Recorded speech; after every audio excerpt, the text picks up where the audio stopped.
నంద్యాల గోస్పాడు మండలాలలోని పేద ప్రజలకు municipal town హాల్లో 1800 ఇళ్ల పట్టాలను ఎమ్మెల్యే శిల్పా రవి పంపిణీ చేశారు.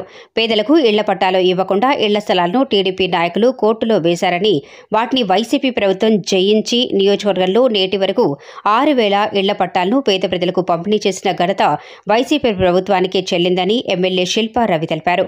సీఎం జగన్ కు ఎమ్మెల్యే శిల్పా రవికి ధన్యవాదాలు తెలిపి ప్రజలు హర్షం వ్యక్తం చేశారు. నంద్యాల నియోజకవర్గంలో పేదలందరికీ ఇళ్ల దానికి సంబంధించినటువంటి రిజిస్ట్రేషన్ పట్టాలని నంద్యాల మరియు గోస్పాడు మండలానికి సంబంధించిన జరిగింది. మరి ఈరోజు దాదాపు 1500 రిజిస్ట్రేషన్ కాపీస్ ప్రింట్ అయ్యి రావడము, వాళ్ళందరికీ కూడా చేతుల మీదుగా ముఖ్యమంత్రి గారు ఏదైతే ఆశీర్వదించారో దాని ప్రకారం వాళ్ళందరూ కూడా పంపిణీ చేయడం జరిగింది. మరి గతంలో కూడా పట్టాలు ఇచ్చేవారు, కానీ ఇప్పుడు కూడా పట్టాలకి సంపూర్ణ హక్కు వాళ్ళకి లేకపోవడం అనేది చాలా ఇబ్బందికరంగా ఉండేది. ఎప్పుడైనా వాళ్ళకి కుటుంబ అవసరాల కోసం దాన్ని వాడుకోవాలన్నా సరే వాడుకోలేనటువంటి పరిస్థితి. అలాగే మా నంద్యాల నియోజకవర్గంలో ఈ దుర్మార్గమైన ప్రతిపక్ష నాయకులు, తెలుగుదేశం నాయకులు కోర్టు కేసులు వేసి పేదలకు ఇళ్ల పట్టాలు కూడా రానికుండా చేసినటువంటి పరిస్థితి మన నంద్యాల నియోజకవర్గం. మరి దాన్ని కూడా కోర్టులో ఛాలెంజ్ చేసి గెలిచి ఈరోజు దాదాపు 6000 వరకు ఇవ్వడం జరిగింది. ఇంకొక 2500 కూడా కోర్టులో ఉన్నాయి. అవి కూడా త్వరలోనే ఆ కోర్టు కేసులు కూడా దిగిపోయి పేదలందరూ కూడా ఇళ్ల పట్టాలు పంపిణీ చేస్తాం. మరి ఇళ్ల పట్టాలు దాదాపు 6000 పైగా ఇస్తే దాదాపు మన ప్రభుత్వం ఏర్పడిన తర్వాత 6000 మందికి ఇల్లులు కూడా నిర్మించి ఇచ్చామని చెప్పేసి కూడా చాలా గర్వంగా తెలియజేస్తున్నాం.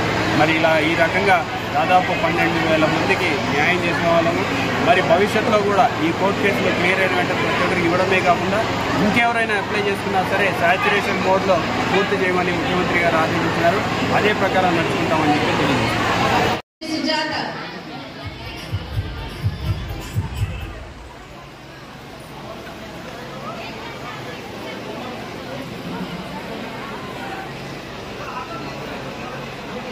రాయమలపురం చిన్న మద్దమ్మ